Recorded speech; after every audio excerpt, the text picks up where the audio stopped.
Good morning to all of you. बेटा आज का हमारा टॉपिक है इलेक्शन यानी कि चुनाव का। ठीक है, तो चुनाव क्या होता है बेटा कि जब जनता अपने प्रतिनिधि को चुनती है अपने क्षेत्र के विकास के लिए, अपने देश के विकास के लिए, जनता द्वारा प्रतिनिधि का चुना जाना क्या कहलाता है? चुनाव कहलाता है। देखिए, चुनाव का अर्थ जब जनता अपने प्रतिनिधि को वोट देकर चुनती है तो उसे चुनाव कहते हैं।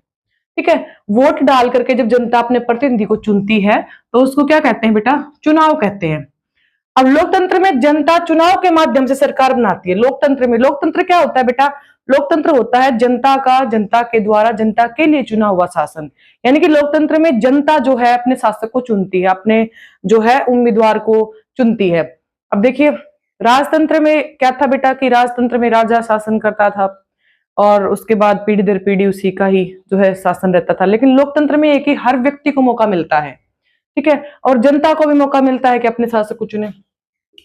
चुनाव लोकतंत्र की नींव है।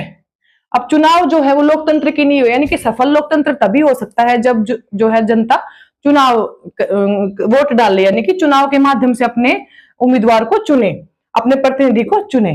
अब है चुनाव की विशेषताएं। तो चुनाव की विशेषताएं क्या होती हैं?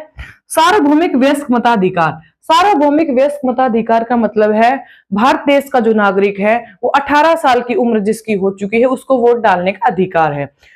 उसके बाद है गुप्त मतदान। गुप्त मतदान का मतलब है कि प्रतिनिधि को जनता जो है इस तरीके से चुने कि उसको वो चीजें गुप्त रहे, यानी कि सार्वजनिक ना होकर के वो चीजें अपने प्रतिनिधि को गुप्त रूप से चुने।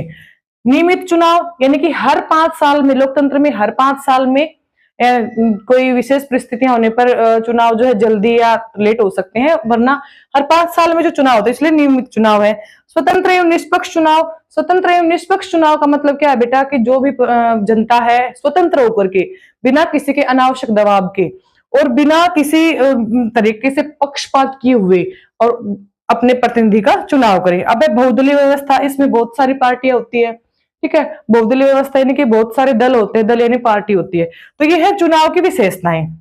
अब है चुनाव का महत्व क्या है, यानी कि चुनाव क्या महत्व, क्यों करवाए जाते हैं चुनाव? जनता को सरकार चुनने का अधिकार मिलता है, यानी कि चुनाव के माध्यम से जनता को अपने जो है सरकार चुनने का अधिकार मिलता है। ऐसा नहीं है कि भाई वही सरकार चल, जनता को मौका मिलता है इसका। लोकतंत्र मजबूत होता है। भाई सफल लोकतंत्र की पहली शर्त तो यही है कि भाई जनता अपने प्रतिनिधि को चुने। उसके बाद नागरिकों की राजनीतिक भागीदारी बढ़ती है, यानी कि राजनीति में जो जनता है उसकी भागीदारी बढ़ती है, यानी कि कभी वो प्रतिनिधि बन करके तो कभी वोट डाल करके। शांतिपूर्ण तरीके से सत्ता में परिवर्तन आता है, और सत्ता में परिवर्तन भी आता है। ऐसा नहीं है कि भाई एक ही व्यक्ति बार बार सत्ता में आता है। अगर जनता चाहे तो अपने प्रतिनिधि को चेंज भी कर सकती है। अगर जनता चाहे तो प्रतिनिधि ने अच्छा कार्य किया है क्षेत्र के विकास के लिए तो उसी को भी दोबारा चुन सकती है। ठीक है, यह है बेटा आपका चुनाव।